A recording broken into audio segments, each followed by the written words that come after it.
Stéphanie, en rentrant ce soir, je pense que ça va être 2 gin tonic. Parce que là, écoute, là, Faut que ça fesse. les Américains vont peut-être nous envahir. Hier, P.O. Zappa disait les chars chinois vont nous espionner. Oui. Ils vont nous écouter. Là, ça a l'air c'est les AirPods qui vont nous espionner. Ben oui, tout nous espionne. On est entouré d'espions. Là. Je t'avais de ressortir mon petit chapeau en aluminium qu'on avait l'été dernier avec Fred Bastien là, pour me protéger des ondes.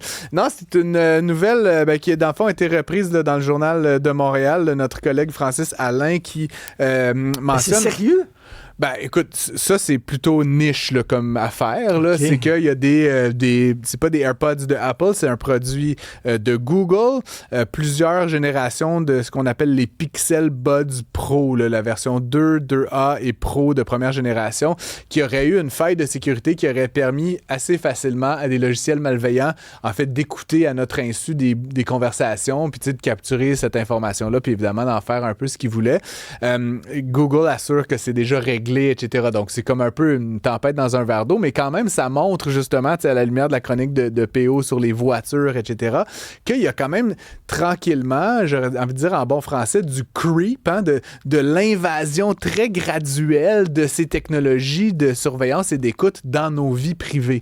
Bon, là, il y a toujours cette histoire, là, cette espèce de mythe urbain là, que nos téléphones nous écoutent. Hein. Je sais pas si tu as déjà entendu cette affaire-là, que là, t'es à un souper, là, puis t'es en train de parler là, avec ton vieil ami Jean, là, de je sais pas trop t'acheter. C'est plus qu'un mythe et qu'une légende urbaine, je pense. Mais c'est un mythe total, hein, juste pour vous rassurer là-dessus, pour plusieurs raisons. Attends, mais là, j'ai un ami qui souffrait d'une maladie à l'œil, un peu comme Emmanuel Macron. Là. Uh-huh. Il y avait quelque chose à l'œil. Il portait toujours des lunettes fumées, puis il ressemblait à Tom Cruise dans un épisode de Mission Impossible, mais il était président de la France.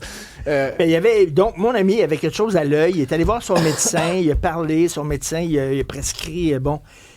Et le lendemain, il y avait des pubs de médicaments de yeux sur son ordinateur. Si je peux interjecter là-dessus, c'est un mythe. Hein? C'est un pur mythe. Ça a été démantelé de nombreuses fois. Tu inviteras Steve Waterhouse à venir te parler de ça. Nos téléphones ne nous écoutent pas, hein, juste pour vous rassurer. À moins qu'il y ait un logiciel malveillant qui a été installé. Mais sur des téléphones de grande marque, Apple et Google, c'est détecté assez rapidement, à moins là, que vous ayez manigancé avec le logiciel. Mais c'est impossible. Ce qui se passe, en fait, et c'est là où on dit souvent la data, là, les données, là, puis blablabli, là, puis on voit ça comme très abstrait, mais ce qui se passe, en fait, c'est que ton ami là, qui avait des problèmes d'yeux, là, je mettrais ma main au feu que lui ou sa femme ou ses enfants ont fait une recherche Google ou se sont joints à un groupe. Mais il me dit qu'il n'avait pas parlé de ça. Hein. Ces compagnies-là sont devenues extraordinaires. Ou tu as fait une recherche en sa présence dans un...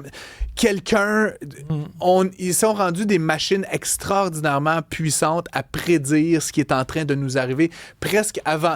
Il a cherché des gouttes pour les yeux. Tu comprends ce que... Oui. Il est allé à la pharmacie, il a payé avec son Apple Pay. Là. Tu comprends ce que je veux dire? Il y a une action qu'on ne pense pas, qu'on a fait en lien très indirect avec quelque chose qui nous affecte. Et là, on en déduit que le téléphone nous a écoutés et a prédit tel comportement. Les deux affaires, évidemment, que les experts en sécurité des données disent, c'est que la première chose, c'est que ça serait détectable. Ça serait détectable au niveau du logiciel, mais si vraiment Apple ou Google, à toutes les minutes, à toutes les secondes, envoyait un flux de données voix à un serveur à quelque part, on le verrait. On verrait le flux de données, on verrait. Ça ne pourrait pas être fait subtilement par Apple là, qui capture toutes tes conversations en tout temps. La deuxième chose, Richard, c'est que tu peux pas t'imaginer. T'as-tu déjà essayé de parler au téléphone genre 3-4 heures de temps de manière continue? La batterie meurt comme instant. C'est très, très, très consommateur d'énergie. Et donc, si nos téléphones à notre insu, envoyer un flux de voix continu vers nos serveurs, la batterie durerait 22 minutes. Donc, c'est assez invraisemblable. Là où il y a quand même quelque chose d'assez particulier, c'est que de manière volontaire, on dit à l'Internet et à ces compagnies-là ce qu'on veut. Pense à tous les gens qui ont à la maison des assistants Google, des trucs Alexa, mets la musique, monte le chauffage, pars le char. C'est sûr que là, c'est pas eux qui t'écoutent, c'est toi qui dis ce que tu es en train de faire. Tu rentres à la maison, les lumières s'allument, mets-moi une petite toune de jazz. Là, on s'entend que quand tu fais affaire, quand tu as des relations avec ces machines-là, tu mets de côté une partie de ta vie privée. Exactement. Puis là, évidemment, on ouvre une canne de verre, comme disent les Américains, où il y a toutes sortes de choses qui s'en viennent. Les robots qui vont vouloir faire le ménage, il va falloir leur parler. Il va falloir qu'il y ait des caméras pour checker la game. Ils vont faire... Tu sais, quand tu as une Roomba chez toi, là, c'est aussi bête qu'un tyron qui passe la balayeuse puis la mop. Ben, ils savent exactement comment ta maison est faite, où ce que tu mets les chaises, où ce qu'il y a les lots de cuisine. Tu comprends ce que je veux dire? Oui. Mais c'est toi là, qui a dit cette technologie-là vient chez nous puis fait une carte de ma maison. C'est pas la méchante compagnie. En fait, c'est la méchante. Mais t'as voulu ça. Puis le pire dans tout ça, parce que c'était drôle pour moi d'écouter PO là-dessus, les compagnies chinoises, toutes les compagnies de chars font ça. Moi, c'est rendu que je t'en parlais hier de mon cruise control par abonnement.